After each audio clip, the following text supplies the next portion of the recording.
people can start losing weight just by making better decisions. Motivation is driven from the inside out. Use flexibility as a tool. Rely on structure when it's helpful. This is where we discuss the possibilities. Hey guys, welcome back to the Diet Doc Life Mastery Podcast. I'm Dr. Kori Propst here with Dr. Joe Klemczewski. And today we're going to chat about carbs and fat and all the confusion around it. Joe, this is something we keep coming back to. There's this never-ending, what it feels like never-ending debate around which one is better and where we should go with one or the other. So can you enlighten us? Yeah, as soon as you use those words, I just took this deep breath almost to protect against anxiety, because it does seem like a battle. I was just in my local Barnes & Noble, and as I look around, I think we're up to about 15 or so bookcases and stack bases of just diet books. And I swear at least 80% of them are keto books. Mm-hmm. And I just did some research for an agent, and in the top 100 Amazon books, 8 are diet books. That's just in the whole field of books. Mm-hmm. And they're all keto books. So it's really weird how after decades now and multiple resurgences and recyclings of ketogenic dieting, it's actually, I think, gaining momentum. Yeah, it feels that way. So yeah, so what do you feel? I'll start there, just in terms of with you fielding questions from the public and all that. Are people more excited? Are people actually doing it more? I think they think they're doing it more. The conversations that I have around keto are mainly around a modified keto type of nutritional structure, if we can call it that. I was at a Memorial Day barbecue with a bunch of people, and you have this massive spread of snacks and things, and inevitably the conversation turns toward food and nutrition and dieting. And a lot of the people there were into some sort of athletic endeavor, and this girl was talking to me about how her boyfriend, who is a triathlete, has started doing intermittent fasting. It just we constantly are led down that sort of a path. And then she started talking about how she's counting calories, but is really, really limiting carbohydrates, but has no real understanding of what is happening in her body when she does that, and is wondering why she feels so low energy and doesn't want to get up in the morning to work out. But the other piece of that too, I will say, is as an athlete myself, and really kind of transitioning from a strength sort of focus to endurance. I read about endurance athletes who are moving more towards a very low carbohydrate diet as well, and I'm torn. I'm not exactly sure which way would be best, and I think there's a lot of caveats that we're not paying attention to. So. Right. And I love that you went there into what people perceive this as, and then what truly is best for my context. Because I will say this, and whenever I mention this online, it kind of ruffles a few feathers. But the thing that I think is most disturbing in a conversation like this is that the people who line up on either side of the fence and point guns at each other, or keyboards, I should say, they don't know what the shit they're talking about. They just follow a guy or a girl, some kind of influencer. They've read an article and they're convinced it works. They know nothing about physiology. Mm-hmm. And so I would start there. And if you're going to start in the biological realm, you have to look at the most primary evolutionary force, which is just purely adaptation. So any biological organism has to survive. So you're looking at efficiency. Always think about efficiency, because your body's not going to do something, off here in the weeds just because you think it's a cool thing to do or it happens to fit your goal. It's going to be just efficiency, which drives adaptation. And that's what you're left with. So you can't break those rules just because you think it's a cool way to eat. So here's what I would do. I would look at a summary or a survey of what happens when your body digests and assimilates and uses carbohydrate and fat. Look at those pathways, look at what's happening. And I will say that there are pros and cons to each. Okay. So it really does depend on your context. So let me frame it like this, Kori, and see if I might convince you to go keto as an endurance athlete. So speaking of efficiency, fat has the most caloric density, right? Mm-hmm. So it can help us in times of fasting or, in evolutionary terms, starvation. So there is some efficiency in that your body slows down metabolically and kind of just sinks in for the long haul. So that truly does make it have some advantage to an endurance type athlete. And there are studies showing that. When you are in a keto adapted state, meaning that you've had zero starch, zero sugar, just enough fiber to keep your GI system moving for 3 months or more. So first of all, show me one person who's ever done that, right?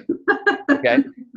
Then you will start to see that your body can become more efficient. I mean, and it's kind of a market increase, almost 20% more efficient at using fat as energy. So if I eat carbs, I'm at a certain position of how easily my body burns fat or uses body fat as energy.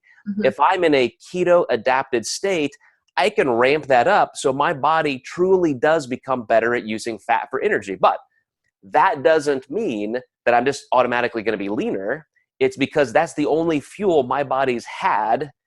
And through adaptation, I'm forcing it to get better at using fat as energy. So endurance athletes are finding once they reach that keto adapted state, they don't feel the lulls that you or I might. So if you and I try and go low carb for a couple weeks, our training is going to suffer. We're not going to feel as strong. We're going to feel that, but that can be mitigated once you're used to it. So for ketogenic dieters, if they want to truly live that way and they're just committed. So here would be my question. Why would you commit to doing that? Is there an advantage? So let's just assume that the research is right and you do become adapted to a point where that has some value for you. That doesn't mean it's better than using some carbs, right? Right. So then we have to look at research that shows that. So, let's stay in the keto lane for a minute and just say, okay, we want to dredge all of the advantages of that. Number one, there is that type of density and efficiency. You and I both know that it can mitigate hunger. If you have more fat in your diet, you're not quite as hungry because it slows down digestion. You've got all that. There is definitely an indication that you're going to have lower inflammation because even if you're not gluten intolerant and all of that stuff, it's still processing carbohydrates, which increases your metabolism, increases oxidation, that increases free radical activity. So your body has to deal with that. So you could say it's kind of a pro-anti-inflammatory systemically. Ketogenic dieting may give you some advantages there, but you have to counter that with something we talked about on a previous podcast, which is that glucose is how we make glutathione, which is the master antioxidant. So again, evolutionarily, the body has already adapted to take care of that free radical oxidation from glucose by making glutathione, which is made from glucose, our master antioxidant. Is there a way though to bypass that though? By taking supplements, for example. You say you're keto adapted, but of course you want to be consuming a high quality multivitamin or supplements to ensure. Absolutely, yeah. You can certainly supplement those. Glutathione, interestingly, you can't because it has such a short half-life and gets destroyed in the gut. But you can use other antioxidants that can supplement for that. And again, just through simple evolution, the process of gluconeogenesis is your body is still making some glucose as it needs it from other sources. You're using ketones and ketone bodies when you're in a keto adapted state, but your body's also creating some glucose along the way. So that's one thing that again bypass. You're not gonna die because you're not eating carbohydrates. Okay. So I have a quick question again about endurance training. So if we're keto adapted, it could be an kind of an optimal way of eating if you're an endurance athlete. Is there a difference though between endurance athletes who are just doing like longer, low intensity sort of training, or those who are doing like longer training? Like, because I'm a cyclist, so I'm doing long rides, but they're not low intensity rides. They're high intensity rides. And physiologically, we know that at high intensity, our bodies are usually using primarily what? Glycogen and glucose, not fat. Perfect segue into the pros of using some carbs. Because like I said, even if you say, here are some advantages of ketogenic dieting. Number one, it is the least compliant. Research shows that. It is the type of eating that makes you prone to the most eating disorders. So you're truly never, again, rarely. As I've said, I've known one person ever that totally lives this way. And he researches it for a living. He makes his money doing that. So you have to say, okay, if this at least has some advantages for an endurance athlete and maybe some health advantages, the final health advantage is something like, just the obvious, which is diabetes and lower blood sugar, because you do have glucose disposal agents that now don't have to work as hard. Your insulin sensitivity stays normal. You don't have all those Western diet problems from over consuming processed foods, but that still doesn't address the question of a healthy, normal carbohydrate-based diet versus the Western obesity type, carbohydrate diet. So here's what I would say to somebody who says, well, I really want to do keto. I'm convinced it's the way to go.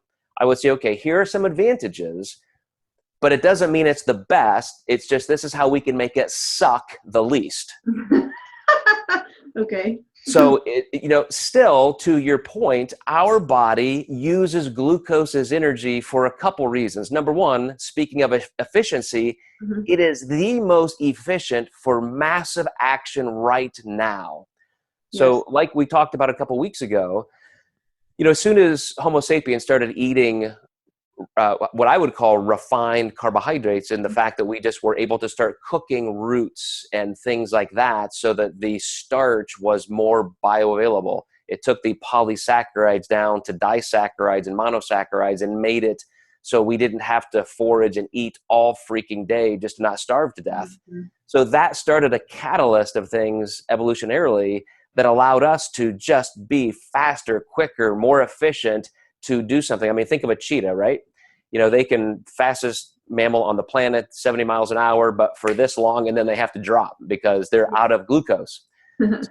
So that's glycolysis. That's our body's ability to use glucose right now for maximum power, maximum strength, maximum need right now.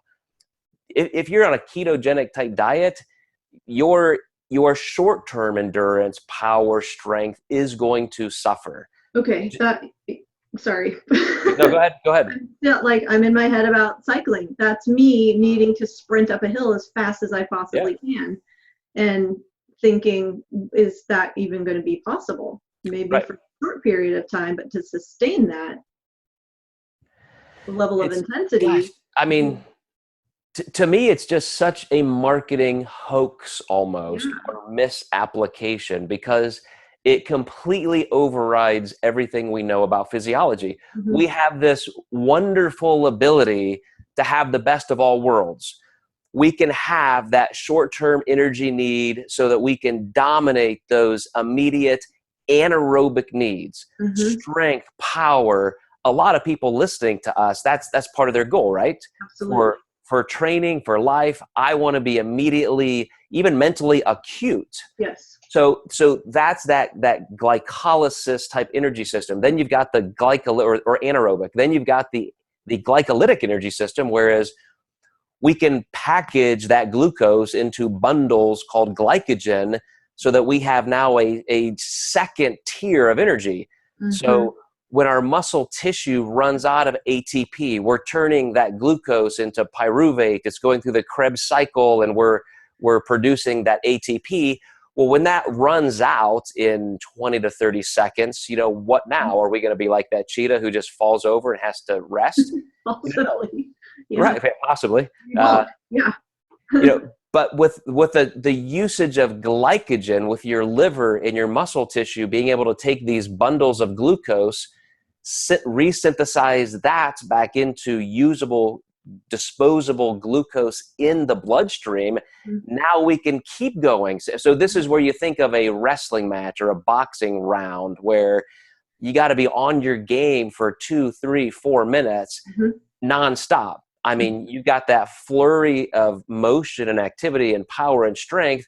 Now you've got to sustain it for minutes. Yes. So that's where that glycolytic energy system, then you can convert to aerobic or oxygen debt-based, or as we're talking about here, something that would be supplied by ketogenic nutrition, the ability to use fat as energy.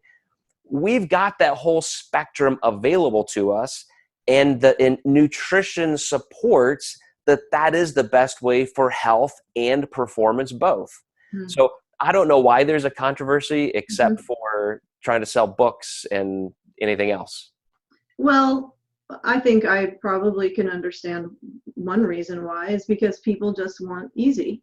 They don't want to have to try to understand the physiology behind it or the biology behind it. They just want to know that what they're doing is going to work and case closed. So I agree. As I was talking to some agents and trying to explain the diet genre a little bit more to them, I absolutely used that same phrasing. I said, you know what, you put up just one rule or a couple guidelines that people can follow. They don't have to think. That is way more sellable than actually having to understand nutrition.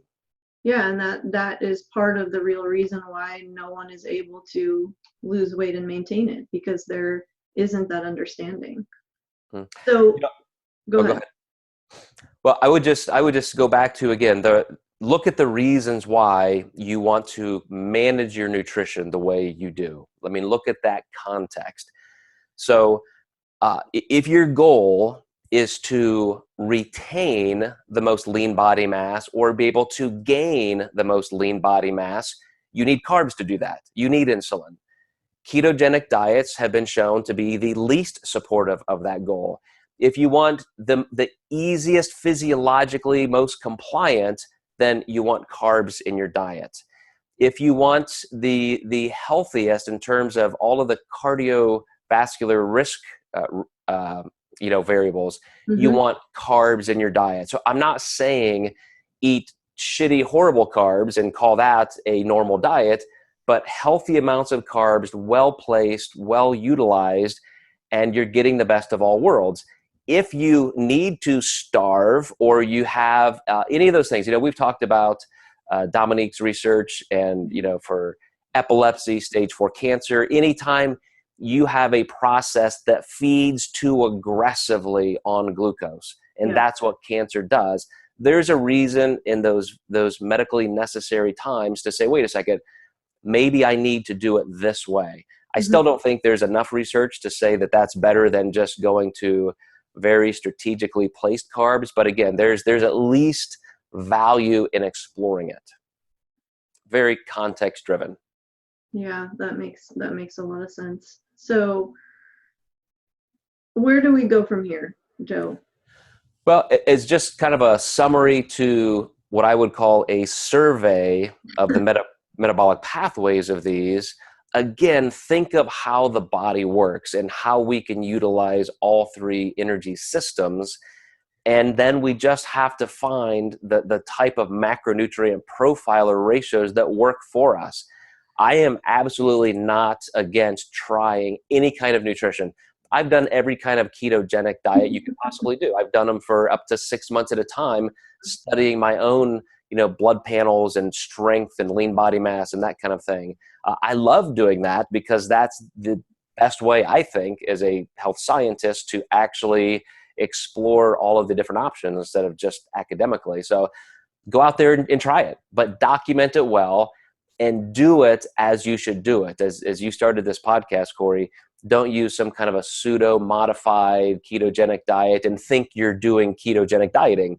Mm-hmm. Get into a purely keto adapted state, stay there for a length of time, and compare your data. Well, okay, so let's say that there are people listening to us, watching us right now, who want to try it. Mm-hmm.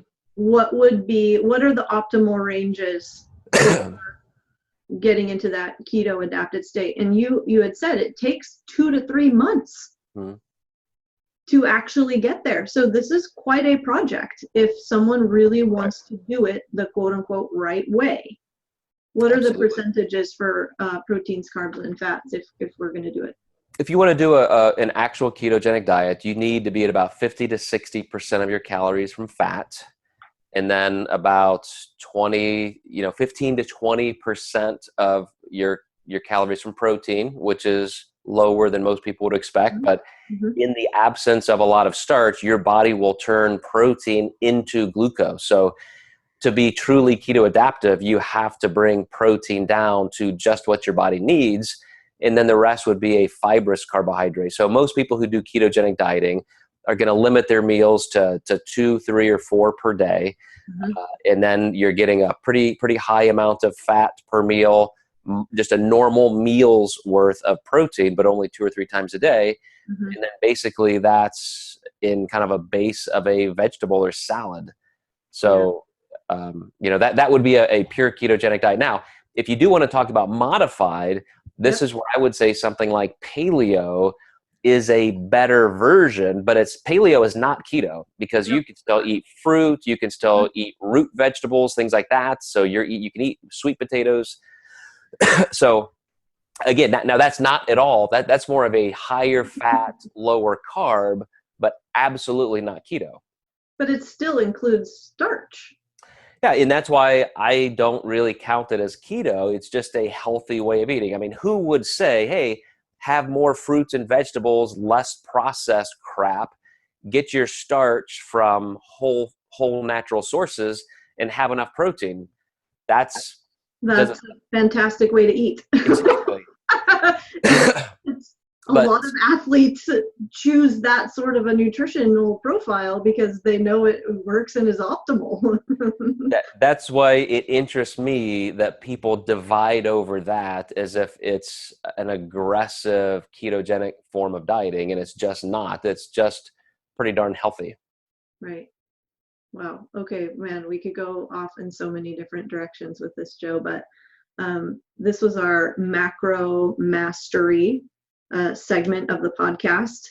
Are we going to dig in a little bit more about carbs and fat as we move forward with this? I think it definitely would help to really pick them apart and go a little bit deeper into those metabolic pathways and see exactly what happens. I don't know if anybody geeks out about this kind of stuff, as much as I do, but there is a ton of new findings as we get into subatomic levels of cellular process and all of that. The things that are in textbooks maybe 10 or 15 years ago are definitely being added to now. Nothing is being turned over. They're just finding nuances and, as you said, caveats to what we already know, but it definitely makes it interesting, I think. Yeah, absolutely. Cool. Okay. Well, thank you, Joe. Thanks, guys, for being here for another episode of the Diet Doc Life Mastery Podcast. Please, please, please go to iTunes and subscribe so you don't miss an episode. And we would love for you to rate us, and we love your feedback as well. We'll talk to you soon.